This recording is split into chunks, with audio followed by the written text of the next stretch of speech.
दयानंद भैया, ये हीरा भैया, मनीष बाबू, अरे यार का लोग सुतल हवा।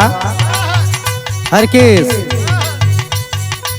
देखा एगो फौजाई जोन बा अपने ननद से कहत रहे,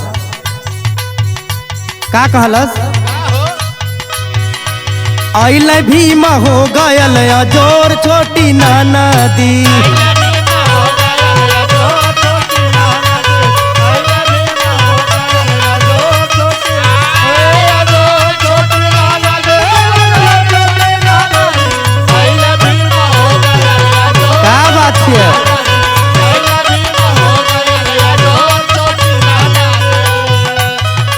कहला भीम जी अइला तब से अजोर हो गल तो अनहार रहल। ए लिए भौजैया और ननदी से आगवा का कहलस?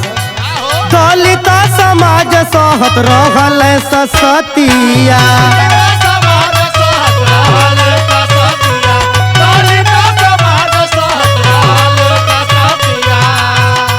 बाबा साहब आके लिखी दिहल की सम्मतिया। जिया हो जिया, दलित समाज सहत रहल ससतिया, बाबा साहब आके लिखी दिहल की सम्मतिया। पपिया पाप कहरत रहल घोर छोटी ना नदी, पपिया पाप कहरत रहल घोर छोटी ना नदी, अइल भीमा हो गयल जोर छोटी ना नदी।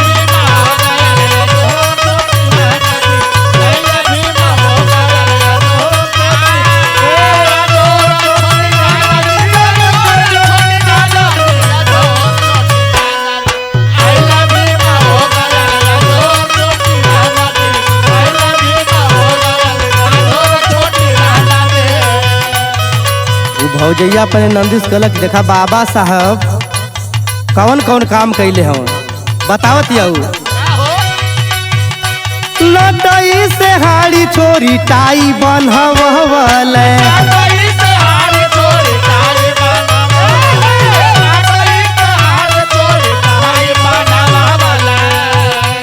कमरा से झाड़ू फेंकी बेल्ट लगवल,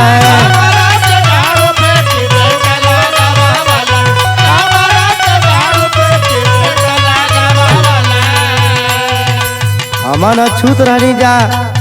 बाबा साहब लटई से हाड़ी के छोड़ के फेंक देला, उमें टाई बनवा देहलन, आ पिछवा झाड़ू लगल ओके फेंक के बेल्ट बनवा देहलन। सुना हमार बात, लटई से हाड़ी छोड़ी टाई बनवल,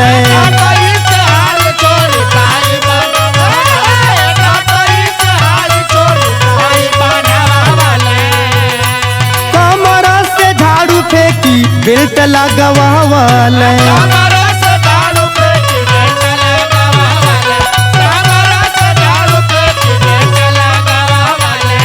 दुनिया में मची गयल शोर छोटी ना नदी, दुनिया में मची गयल शोर छोटी ना नदी, अइल भीमा हो गयल अजोर छोटी ना नदी।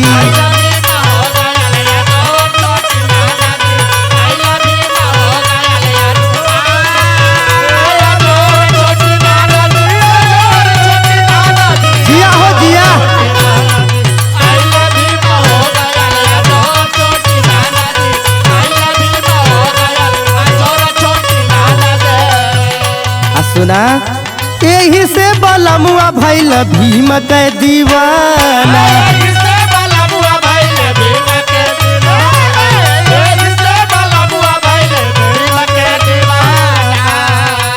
हमहू दीवानी भइली गावेला सुहाना,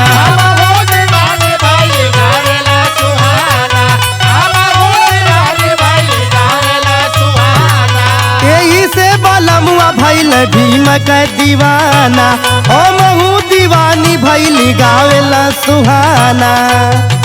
आ बुध में बनी गइल डोर छोटी ना नदी, बुध में बनी गइल डोर छोटी ना नदी, अइल भीम हो गयल डोर